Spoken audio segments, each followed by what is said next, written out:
आज आज जब भगवान ने, आज जब महादेव बाबा ने प्रथम दिवस की कथा को सुनाया, आज पहले दिन की कथा हुई।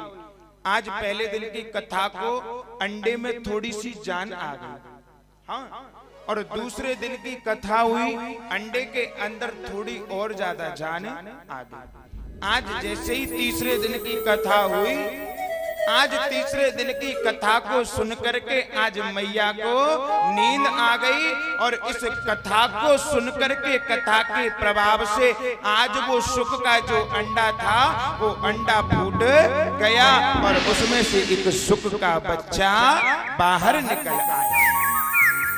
आज वो शुक का बच्चा तीसरे दिन की कथा के प्रभाव से आज वो हुकरा दे रहा है। आज उस तोते के बच्चे ने जब हुकरा दी, तो आज जैसे ही 7 दिन की कथा पूरी हुई, तो उसके बाद में जब कथा जब विराम करी, जब आरती हुई, जब जयकारे लगवाए, तो जयकारे जैसे ही लगे सोई मैया की नींद खुल गई। और जब नींद खुल गई, मैया ने पूछी बाबा से, जो फिर का भयो?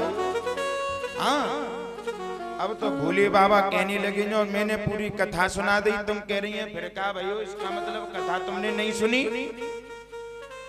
आज जब ऐसा कहा, आज मैया ने कह दिया कि हमें तो नींद आ गई, हमें तो निद्रा लग गई। निवेदन करूं, आज जब बात चल रही है तो हम बता ही देते हैं, ये निद्रा हमें और आपको क्यों आती है। और कभी सोचने का प्रयास करना, जब हम और आप भगवान के भजन में बैठेंगे तभी अद्भुत के हमें और आपको ये आलस आता है।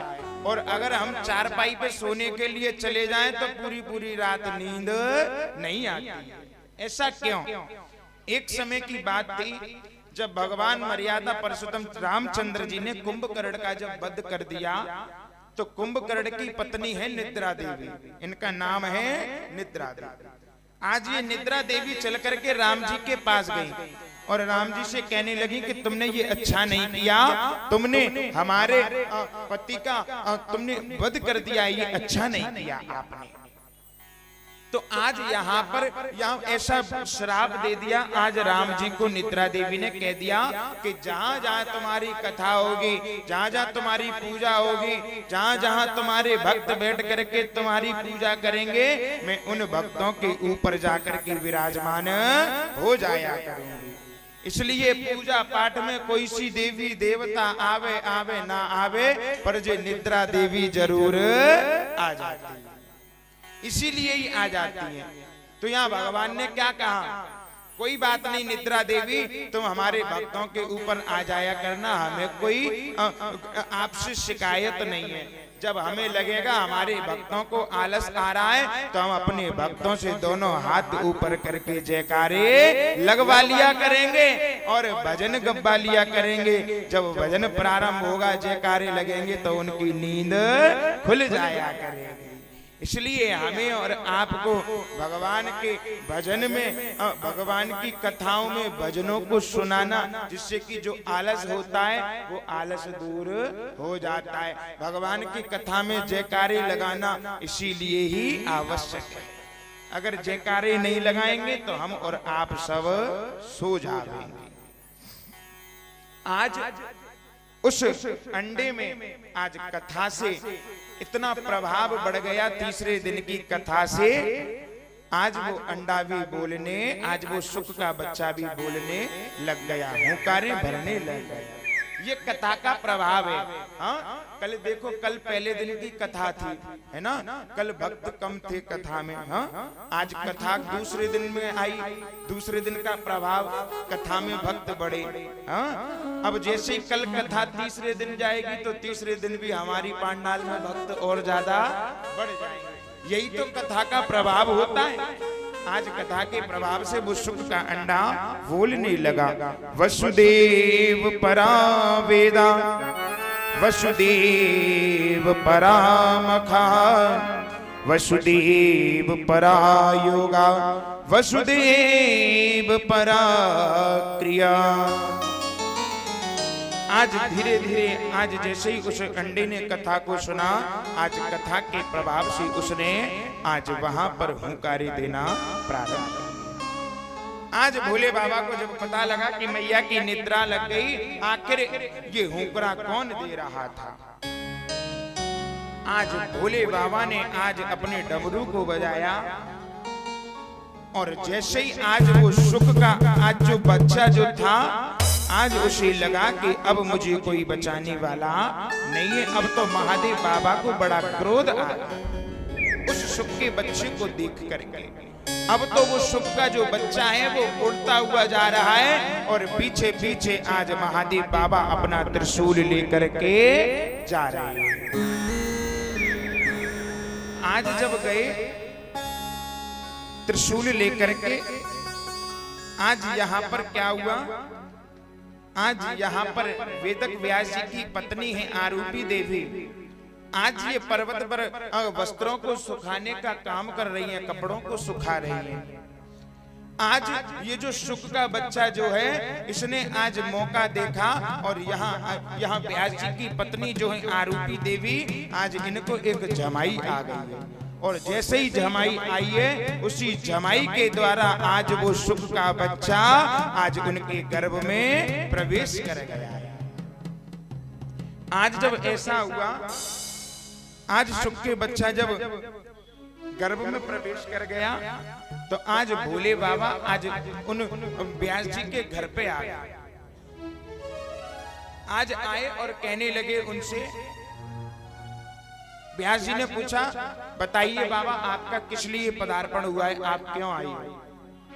तो आज महादेव बाबा कहने लगे कि तुम्हारे घर में एक चोर घुस आया है, हाँ, और वो हमारी चोरी करके आया है।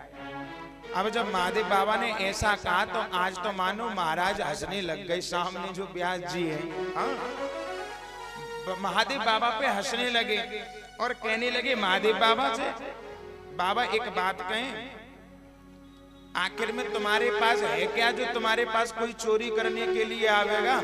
हाँ, तुम्हारे गले में ना तो सोने के हार हैं, हार की जगह तो तुम नाग पहन लेते हो, ना तुम्हारे कानों में सोने के कुंडल हैं, हाँ, कुंडलन की जगह तुमने जो कीड़ा बिच्छू लटका रखे हैं, हाँ, और तो और तुम्हारे पास कपड़े भी नहीं है, हाँ, तुमने ये शेर की मृगछाला को पहन लिया है। आखिर तुम्हारे पास ऐसा है क्या जो चोरी करके लेके जाएगा। हाँ, तो आज महादेव बाबा ने कहा कि इसने ऐसी वैसी वस्तु चोरी नहीं करी है, इसने हमारी अमर कथा को पीछे से हमारे सुन लिया है, हमारी अमर कथा का पान कर लिया है, और इस अमर कथा को जो पान कर लेता है फिर वो अमर हो जाता है। आज हम इसको छोड़ेंगे नहीं। अगर ये कथा को आगे बैठ करके सुन लेता तो हम इससे कुछ नहीं कहते, लेकिन इसने पीछे बैठ करके कथा को सुनाए। और कथा का नियम होता है, कभी भी कथा को पीछे बैठ करके नहीं सुनना चाहिए, हमेशा कथा पांडाल में बैठ करके कथा को आगे भागवत जी के सन्मुख बैठ करके कथा को सुनना चाहिए। आज बाबा कह रहे हैं कि आज हम इसको छोड़ेंगे नहीं। अब महादेव बाबा देखो कितने बोले। हाँ, आज यहाँ पर व्यास जी कहने लगे, बाबा तुम खुद ही कह रहे हो जिसने इस कथा का पान कर लिया वो अमर हो जाता है। हाँ, अब तो उसने कथा को तो सुन ही लिया, अब तो वो अमर हो गया। हाँ, अब तो वो अमर हो गया, लेकिन अब आप उसे मारोगे कैसे। अब तो भोले बाबा ने यूं करके माथे पे हाथ रख लिया कि आज भोले बाबा भी कहने लग गए हम वास्तव में ही बड़े भोले। अब इसने कथा को सुन ही लिया है तो आखिर हम इसे मारेंगे कैसे, कैसे मार पाएंगे। अब तो भोले बाबा अपने कैलाश पर्वत पर आकर के विराजमान हो। आज बंधु निवेदन करो, आज व्यास जी की जो पत्नी है आरूपी देवी, आज जब इनके गर्भ में गई तो आज इनके गर्भ से आवाज आने लग गई, नारायण नारायण नारायण। और उस आवाज को आज व्यास जी समझ गए ये कोई साधारण बालक नहीं है। आज व्यास जी ने यहाँ पर कहा कि आप गर्भ से बाहर आइए। तो आज यहाँ पर ये जो सुख का जो बच्चा है ना, इसने मना कर दिया, कह दिया कि हम संसार में नहीं आएंगे। क्यों? क्योंकि अगर हम संसार में आ गए तो संसार की इस मोह माया जंजालों में हम फंस जाएंगे और हम इस माया से रहित रहना